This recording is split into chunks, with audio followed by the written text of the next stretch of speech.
Bonjour à tous, bienvenue dans notre Zoom et bonjour à notre invité Jean-Jacques Velasco. Bonjour. Bonjour monsieur. Vous êtes ingénieur diplômé de l'école d'optique de Paris. Vous avez travaillé au CNES, le Centre national d'études spatiales, avant de rejoindre le GEPAN, groupe d'études des phénomènes aérospatiaux non identifiés. Dont vous êtes devenu le directeur entre 1983 et 2004. Votre expérience fait de vous l'un des premiers experts mondiaux sur la question des ovnis. Et vous publiez l'ouvrage que voici chez Guy Trédaniel, éditeur, Roswell, l'enquête qui change tout, ouvrage postfacé par Alain Juillet, ancien directeur des renseignements de la DGSE. Alors, Jean-Jacques Velasco, votre travail, débuté en 1978, vous a permis, et je vous cite en substance, d'affirmer que les forces américaines, les forces armées exactement, ont récupéré un artefact dont l'origine et la nature, probablement exogènes, les ont amenés à maintenir le secret sur leur découverte. L'histoire commence entre la nuit du 2 et du 3 juillet 1947 dans la petite ville de Roswell au Nouveau-Mexique avec une observation par un couple d'Américains, les Wilmot. Est-ce que vous pouvez revenir sur ce qu'ils déclarent avoir vu ? Oui, cette fameuse nuit, effectivement, du 2 au 3 juillet 1947, en fait, ces personnes vont être témoins d'un phénomène qui s'est déroulé dans le ciel et qui va leur faire sans doute rapporter ce qu'ils ont vu auprès d'un journal local, le Roswell Daily Record, qui va donc s'additionner au fait que dans ce même journal, il avait été déclaré officiellement par le correspondant communication de la base, Walter Haut, qui était un officier, que l'armée américaine avait récupéré une soucoupe volante. Mais ce que apporte ce témoignage du couple Wilmot, c'est qu'ils vont décrire très précisément ce qu'ils ont observé comme étant un objet massif qui a traversé le ciel et qui est en concordance totale avec ce qui a été rapporté par la suite, là où on a trouvé effectivement des débris d'un énorme objet. Un objet, dites-vous, entre 50 et 100 mètres de diamètre qui va se cracher dans le ranch Foster. Absolument. Pourquoi cette dimension ? Parce qu'eux vont le décrire comme étant un objet qui fait une dimension de 4 à 5 mètres, or ils sont à 40 km. Et un objet de 4 à 5 mètres à 40 km, quand on fait le rapport, on tombe sur un objet qui est gigantesque. Mais là, ne s'arrête pas leur observation, parce qu'ils décrivent aussi la durée, la trajectoire. Et la durée est de l'ordre de 40 à 50 secondes. Et quand on sait qu'un objet qui, sur un champ de vision de 100 km, se déplace pendant une quarantaine ou une cinquantaine de secondes, ça veut dire qu'on est dans le domaine des hypervélocités. C'est-à-dire que l'objet en question, d'après les calculs qu'on a pu faire par rapport à son témoignage, se déplaçait de l'ordre de plus de 7000 km/h. Et quand on rajoute leur observation avec les témoins qui ont fait état de la trace qui avait été provoquée au moment du crash, on s'aperçoit que ça correspond tout à fait au niveau des dimensions. Puisque l'objet a fait un sillon sur le sol d'à peu près 200 à 400 mètres de longueur, et qu'en plus, il a fait une empreinte au moment de l'explosion qui correspond au diamètre qui avait été perçu par le couple Wilmot. C'est-à-dire que là, on a une corrélation entre l'observation et l'empreinte qui a été faite sur le sol. Alors, vous proposez votre scénario du crash, ou plutôt des crashs, puisque ce que vous appelez l'objet principal a éjecté une navette de sauvetage en forme d'œuf de la taille d'une grosse voiture avant de s'écraser.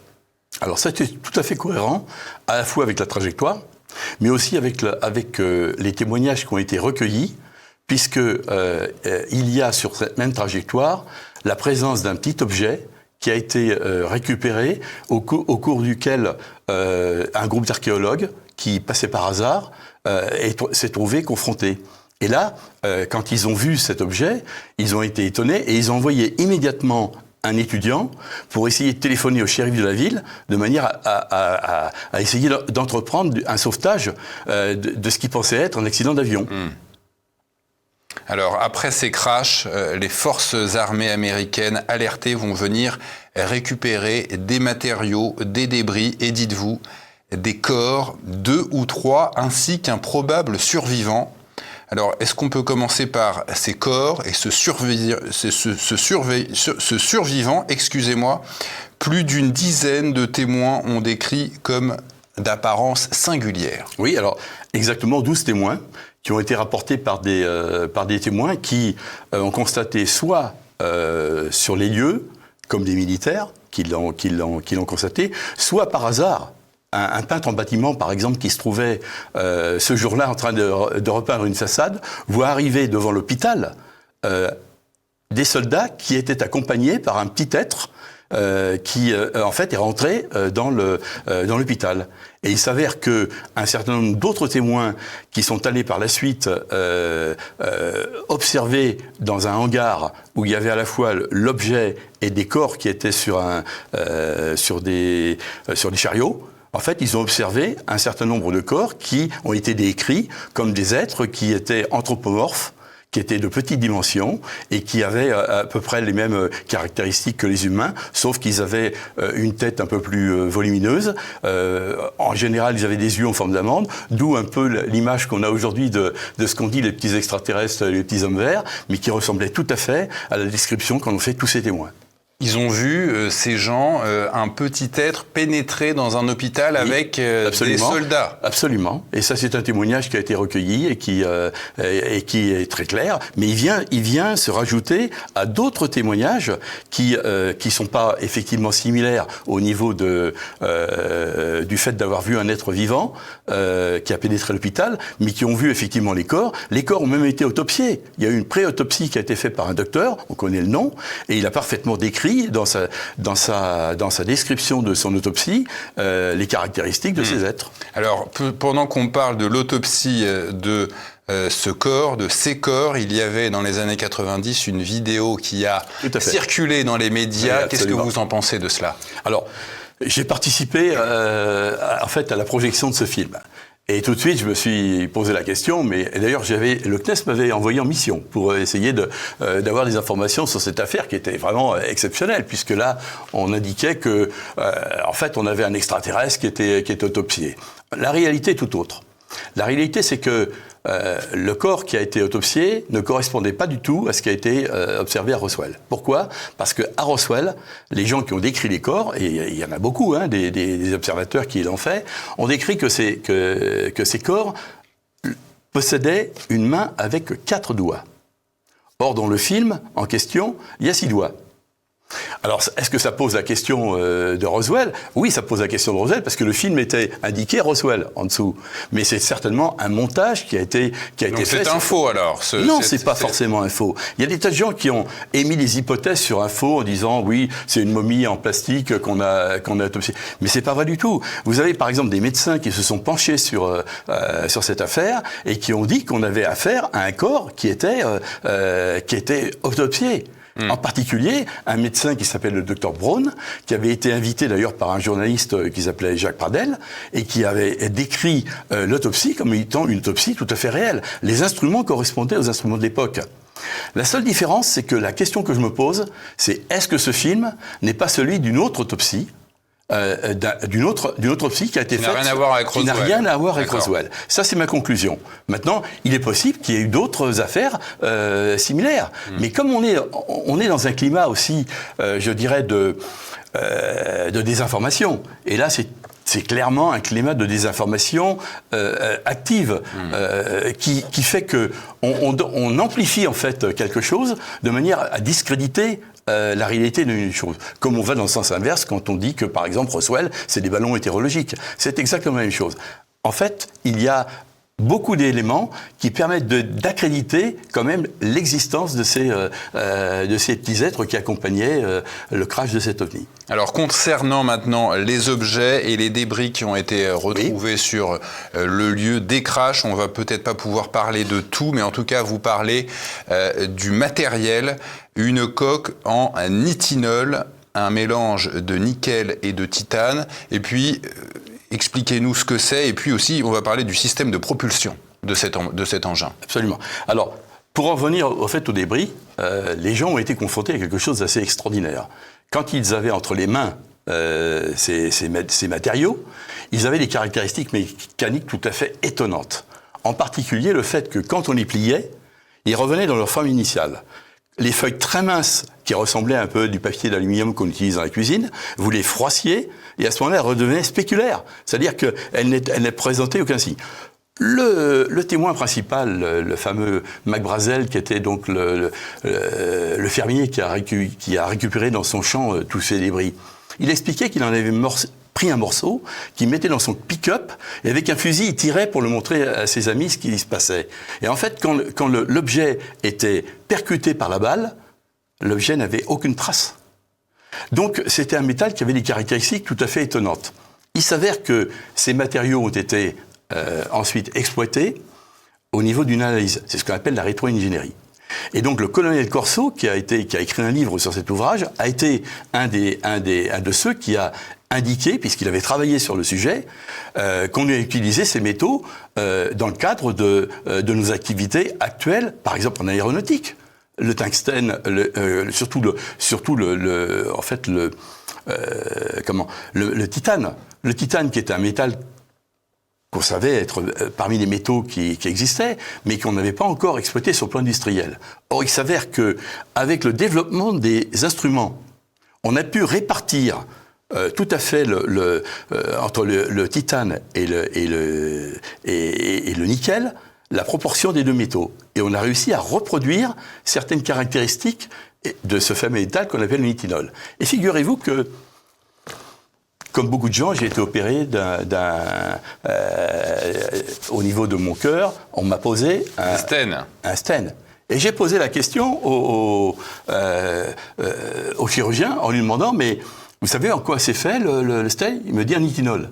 Et à ce moment-là, bien sûr, je n'ai pas pu m'empêcher de lui dire, mais vous savez que c'est probablement quelque chose qui date de 1947. Probablement, vous dites. Probablement, mais bien entendu, je n'ai pas encore la preuve absolue. Ouais. Mais pourquoi on le sait? Parce que vous avez des enquêteurs américains qui ont fait une enquête, qui se sont servis des documents déclassifiés dans le cadre d'une loi qui s'appelle la FOIA, et qui ont permis de remonter jusqu'à la source où on a récupéré les débris, et on les a, par le biais du complexe militaro-industriel, on a en fait utilisé tout le complexe militaro-industriel pour pouvoir en fait exploiter ces matériaux. C'est ainsi qu'on a fait des développements dans l'électronique, on a fait des développements dans les fibres optiques, par exemple, à partir de ce qu'on a considéré comme des fils de pêche à l'époque. Et donc, si vous voulez, la rétro-ingénierie qui a été communiquée par le colonel Corso, elle permet aujourd'hui de dire, ben oui, qu'on a utilisé une grande part de ce qui a été trouvé à Roswell pour le développement de technologies utilisées actuellement. Et alors, sur le système de propulsion de cet engin, vous expliquez qu'il relèverait de ce que l'on appelle la magnéto-hydrodynamique. Qu'est-ce que c'est que ça? Alors ça, c'est un des aspects, peut-être, qui permet de comprendre pourquoi ces objets qui se déplacent à des vitesses hypersoniques ne génèrent pas de bruit. Hypersonique, c'est-à-dire au-delà de 1200 km/h. J'explique dans le livre en particulier les 3 domaines dans lesquels se déplacent les avions. Donc, le domaine hypersonique étant celui au-delà du mur du son, qui a été franchi seulement en 1947, je crois, au mois d'octobre, aux États-Unis. Et donc, à cette époque-là... Juste après. Et oui, juste après, bien évidemment. Juste après. Quand Kenneth Arnold après le crash, fait son observation au-dessus du Mont Rainier, il voit des objets, il mesure la vitesse de ces objets, ils se déplaçaient à 1800 km/h. C'était incompréhensible.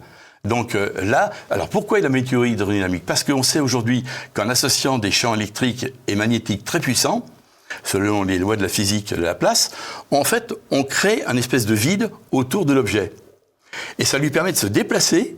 Sans frottement dans l'air. Sans frottement dans l'air. Donc d'enlever, en fait, tout ce qui peut apparaître comme étant des traînées. Et donc c'est le domaine dans lequel ils travaillent, les Américains, et les Russes aussi. Mais le problème, ça n'explique pas la propulsion. Parce que pour défier les lois de la gravité, comme on a l'air de le penser avec ces objets, il faut autre chose.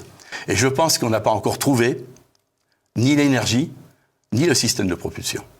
Et c'est peut-être une des raisons pour lesquelles le secret reste encore entier.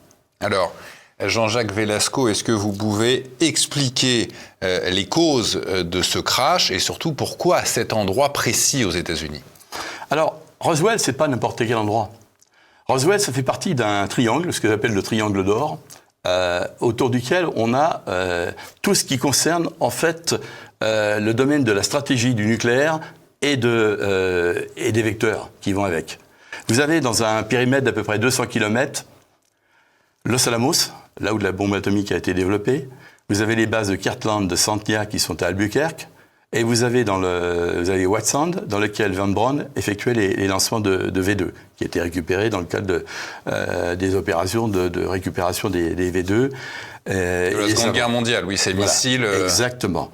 Et donc, dans cette partie-là, on s'aperçoit que la plupart des cas d'observation, je dis bien d'ovnis, et pas de panne, parce que je suis bien le distinguo entre les ovnis et les pannes, sachant que les pannes, c'est une observation visuelle, alors que les ovnis, c'est lorsqu'on a une acquisition par des instruments physiques, radars ou des traces. Puisque apparemment, le cas de Roswell, c'est un cas qu'on peut considérer comme un cas d'ovni. Eh bien, quand vous juxtaposez à la fois les explosions nucléaires dans l'atmosphère, 543 entre 1945 et 1995, avec les observations d'OVNI et notamment les observations aéronautiques qui sont déterminées avec les radars comme étant des observations d'OVNI, vous avez une superposition des deux courbes. Et en particulier, à partir de 1947, vous avez des vagues, ce qu'on appelle d'observation. En 1947, c'est évident. Vous avez à peu près 500 cas d'observation au-dessus des États-Unis entre mai et juillet. Et vous expliquez que les explosions atomiques sont les seules manifestations humaines visibles depuis l'espace. Ça peut être un élément. Ça peut être un élément. Pourquoi c'est un élément? Parce que on peut voir côté nuit l'illumination des villes aussi. Je vais vous donner un exemple très précis. Quand on a des satellites qui étudient les explosions de supernovas, c'est-à-dire des étoiles lointaines qui explosent, elles ont un spectre électromagnétique qui est dans l'ensemble du spectre électromagnétique, infrarouge jusqu'aux hyperfréquences. Et ça, c'est une étoile à neutrons qui explose. D'accord? Elle est à des dizaines, voire des centaines d'années-lumière. Elles sont détectées par nos satellites. Mais imaginez sur une planète le même type d'explosion qui se produit, parce qu'une bombe atomique, c'est une bombe dans tout le spectre électromagnétique. Et ça forme ce qu'on appelle un Dirac en physique, c'est-à-dire un pic extrêmement violent. Si vous avez des instruments qui sont à la portée d'une civilisation, bien évidemment, qui est capable de détecter ce genre eh bien, ils vont venir voir ce qui se passe. Et il semblerait que cette corrélation établie soit en correspondance avec quelqu'un qui nous observe. C'est une hypothèse, mais je pense qu'elle a une signification tout à fait intéressante à explorer. Est-ce que vous avez une explication sur l'origine du crash de cet engin? Vous savez, tout système électronique, tout système mécanique, il peut avoir des pannes. Il n'y a pas de technologie infaillible. Et il suffit que vous ayez un système électronique qui soit défaillant. Et là, en l'occurrence, il semblerait que ce soit un système de pilotage. Parce que ce que je constate par l'observation des Wiimotes, c'est que vous avez, par exemple, la vitesse qui n'a pas évolué. La vitesse, elle est restée constante. Donc ça veut dire que le système était propulsif. On n'a pas affaire à un objet qui chute du ciel. On a un objet qui est dans une trajectoire rectiligne. Donc ça veut dire que... Ils n'ont pas réussi à redresser, quoi, l'engin. Le système n'était plus piloté. C'est tout. Alors, la Roswell Air Army Field va publier un communiqué le 8 juillet 1947 indiquant qu'elle a capturé une soucoupe. Oui. Version peu après démentie par un général de la 8e Air Force qui parle alors d'un ballon météorologique. Bien évidemment. À ce moment-là, l'enquête va s'arrêter et reprendre en 1978, donc des années après, des décennies après. Qu'est-ce qui va relancer l'affaire ? Alors, ce qui va relancer l'affaire, c'est qu'un des officiers qui avait participé à la récupération des débris, le major Jess Marcel, va donc révéler. Il a été retrouvé par hasard par un scientifique qui s'appelle Stanton Friedman, qui était un enquêteur. Physicien nucléaire par ailleurs. Absolument. Qui va donc le rencontrer. Et Jess Marcel va lui expliquer qu'il a été sur les lieux, qu'il a récupéré des débris, et que pour sa part, Il n'avait jamais constaté de telles caractéristiques à des matériaux, puisque lui était quand même le chef du service des renseignements technologiques de la base de Roswell. Donc c'était quand même un officier supérieur de qualité et compétent. Il a même rédigé un rapport après Roswell sur la bombe atomique soviétique. Donc c'est quelqu'un qui était compétent. Et donc il va révéler que les matériaux qu'il a eu entre les mains ne pouvaient pas être d'origine terrestre. Il dit ceci exactement, vous l'expliquez dans votre livre, les débris n'avaient rien de terrestre. Absolument. Et à partir de là, l'enquête a redémarré. Et c'est pour ça qu'aujourd'hui, des dizaines d'enquêteurs se sont penchés sur le cas. Des centaines de témoins ont été retrouvés. La plupart militaires, bien évidemment. Parce que beaucoup ont parlé à la fin de leur vie. Ils risquaient plus rien sur le plan de leur carrière, etc. Et donc ces gens-là ont expliqué. Les uns étaient à l'hôpital pour garder l'hôpital, les autres étaient dans le hangar les autres étaient pour transférer des matériaux. Et chacun a rajouté sa petite pièce. Et le travail que j'ai fait, c'est en fait un travail d'investigation. J'ai fait un cold case, quoi. J'ai récupéré répondre à la question suivante à chaque fois. Où, quand, comment, pourquoi. Et par conséquent, où le soldat se trouvait à cet endroit, qu'est-ce qu'il avait? Il a raconté qu'il avait des matériaux bizarres. L'autre, il était à l'hôpital, il a vu des cadavres qui étaient... Et en récoltant tous ces petits éléments les uns après les autres, eh bien, vous arrivez à reconstituer le scénario de ce qui s'est passé dans cette affaire. C'est ce que j'ai simplement essayé de faire. En 1995, une enquête officielle est demandée par le sénateur du Nouveau-Mexique, Steven Schiff. Alors, comment vont réagir les autorités américaines à cette demande d'enquête? Elles vont réagir de la façon traditionnelle. À savoir, d'abord, ils sont obligés de répondre, puisque c'est une enquête fédérale. Et donc, le sénateur Schiff s'est adressé au Government Accounting Office, qui est une sorte de Cour des comptes américaine, donc à l'État fédéral. Et là, il va demander les documents administratifs à toutes les administrations qui avaient participé à un degré quelconque à Roswell. Et il va interroger en particulier l'US Air Force. Il va leur demander de lui fournir les documents. Et là, l'US Air Force a perdu ou égaré les documents. Ils vont pas lui apporter. Donc, résultat, il va en déduire. Ah ben oui, mais moi je peux pas continuer mon enquête. Donc ça continue. Mais pourquoi ces documents étaient importants? Parce que s'ils avaient trouvé les documents en question, eh bien ils auraient pu reconstituer tous les vols qui ont eu lieu à partir de Roswell. Les vols qui arrivaient de Washington, les vols qui repartaient avec des débris, les vols qui repartaient avec certaines personnes. Et ça aurait pu permettre de reconstituer dès 1995 le scénario que j'ai reconstitué dans cette enquête.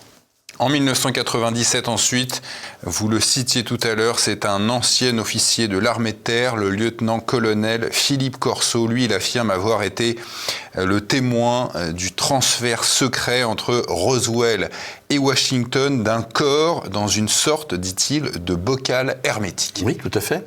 Alors, en fait, le colonel Corso, il a joué un rôle particulier puisqu'il a été chargé dans les années 60 par le général Trudeau, donc au Pentagone, de suivre le dossier Roswell. C'est-à-dire qu'il avait en charge tous les aspects liés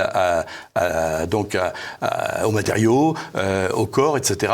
Et donc son travail était de dire, ben voilà, sur tel domaine, on a abouti à ça. Mais en plus, il a assisté, lorsqu'il était officier d'une base, au transfert d'un de ces corps par la route. Parce que ce qu'il faut savoir, c'est que comme ils étaient en fonction de assez peu de corps, ils n'ont pas voulu prendre de risques. Ils ont pris dans un premier temps la route, mais ils ont pris aussi les airs.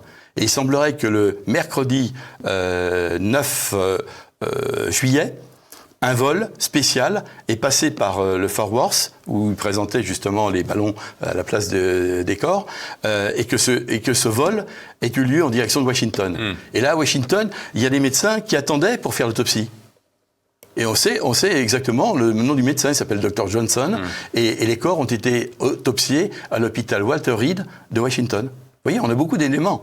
Et tout ça, on le doit à des enquêteurs privés américains qui, dans les 40 années qui nous séparent du moment où on a découvert l'affaire, eh ben, on fait comme un travail de fourmi, que je tiens d'ailleurs à souligner, parce que le travail que j'ai fait, c'est un travail en fait de compilation de l'ensemble de ces données. Et comme on ne peut pas avoir accès officiellement, puisqu'il y a un blackout sur cette information de la part de l'armée américaine, du Pentagone surtout, Mais initialement, c'était... Oui, il s'agit pour eux de garder pour la recherche américaine ce qu'ils ont pu tirer comme conclusion. Mais aussi sur les conséquences au niveau de la société. Ouais. Et il faut quand même s'interroger sur le fait que si on libère cette information, ça va pas mal perturber les esprits. Hein. Mais alors, c'est ce que votre postfacier Alain Juillet explique dans votre ouvrage. Jean-Jacques Velasco, il parle de ce David Grush. Est-ce que vous pouvez nous parler de ce monsieur? Oui. Il a fait parler de lui en 2019. Bien sûr. Il a fait parler de lui par le fait que c'était en fait un lanceur d'alerte qui a, à mon avis, reçu des informations qui ont fuité. Parce qu'il n'est pas le premier. Il y avait avant lui Luis Elizondo, il y en a eu d'autres avant qui ont... Il a été entendu, ce monsieur, par une commission au Congrès américain après la révélation, la diffusion de ces images par le Pentagone, je crois, de ce qu'on appelle un ovni, filmé par des F-18 américains. Luis Elizondo. Dont vous parlez pour le F-18. Mais il y a mieux encore. Il y a depuis quelques semaines une vidéo qui circule sur deux drones Reaper qui ont en fait frappé avec un missile un ovni. Et ça date d'il y a à peu près un mois. Et la présidente de la commission du Sénat, qui s'appelle Madame Paula Luna, qui à mon avis c'est assez étonnant pour ces gens qui sont maintenant au Sénat et qui veulent savoir la vérité entre guillemets, qui sont étonnés de voir que on leur cache des informations alors qu'ils sont censés en avoir le fruit. Mais là c'est pareil. Je pense que le Pentagone a un certain nombre d'éléments qui comme ça apparaissent comme étant des cas. Et la réponse du Pentagone, elle était très, très simple. Hein. C'était de dire, c'est du complotisme. C'est bien évidemment du complotisme. Nous, on ne peut pas vous apporter la réponse parce qu'on était en conflit, c'était en mer Rouge avec les Houthis, et c'est probablement un missile qui a touché un drone. En fait, le missile en question, quand on regarde bien les images, je les ai regardées, le missile en question, il ne détruit pas l'objet là qui circule. En fait, c'est le missile qui a détruit. Parce que c'est l'arrière du missile qui touche l'objet et l'objet continue tranquillement sa route sans être perturbé. Ça veut dire que le métal qui était en jeu, eh ben, il était peut-être aussi dur que celui qui a été trouvé en 1947 à Roswell. Donc on est sur des équivalences au niveau des comportements de ces objets par rapport à nos technologies. Et peut-être un dernier mot sur ce David Grush. Qu'est-ce qu'il a révélé? Qu'est-ce qu'il a dit à cette commission d'enquête? Alors, il a dit simplement que, en fait, l'armée américaine possédait des restes d'un objet qui s'était crashé à Roswell. Mais il a dit aussi une chose qui est assez surprenante et qui est publique. Il a dit que 3 présidents américains étaient dans la boucle, mais qu'ils ne pouvaient pas les révéler. Sans citer leur nom. Oui, alors c'est amusant, c'est que quand j'ai fait justement la chronologie de ces affaires, on voit que le président Truman, c'est lui qui a organisé toute la récupération et toute l'analyse de ça. C'était le président en exercice en 1947. Exactement, que le général Dwight Eisenhower, qui était le chef d'état-major de l'armée, qui était son successeur, et le troisième, c'était Richard Nixon, le successeur de... Donc les 3, on les connaît. Et donc, Donald Trump n'a pas fait des promesses de révélation en la matière. Mais comme il a fait pour Kennedy, par exemple, c'est pareil. Il dit, je vais vous faire des révélations. Mais je pense que le problème est tout autre que pour Kennedy. C'est que là, vous avez sans doute le Pentagone qui ne veut pas que l'information sorte. Et donc, les politiques, tels qu'ils soient, aujourd'hui ou hier, il y a même d'autres qui ont essayé avant lui, hein, tous les présidents. Je me souviens très bien du producteur de cacahuètes là, qui effectivement avait dit, moi j'ai vu un ovni, mais je vais vous dire, on va libérer les choses. Jimmy Carter, oui, c'est vrai, je me souviens plus de son nom, mais je savais qu'il était exploitant de cacahuètes. Oui. Et puis ensuite Obama, qui avait dit en toute bonne foi, moi je vais vous ouvrir les dossiers. Là, on fait pareil. Mais pourquoi le Pentagone, et on va vraiment terminer là-dessus parce qu'on est en train de dépasser le temps en partie, mais pourquoi le Pentagone redoute-t-il à ce point de dévoiler ces informations? Ça mettra en cause beaucoup de choses. Et je pense que pour l'instant, ils veulent garder la mainmise dessus. C'est tout, il n'y a pas d'autre raison. Voilà. Jean-Jacques Velasco, votre ouvrage s'appelle Roswell, l'enquête qui change tout. C'est l'ouvrage de toute votre recherche professionnelle. Merci à vous. Et personnel, parce que... personnel. Professionnel, non. Professionnel, vous y avez passé quelques nuits aussi. Exactement. Merci à vous, monsieur, d'avoir accepté notre invitation.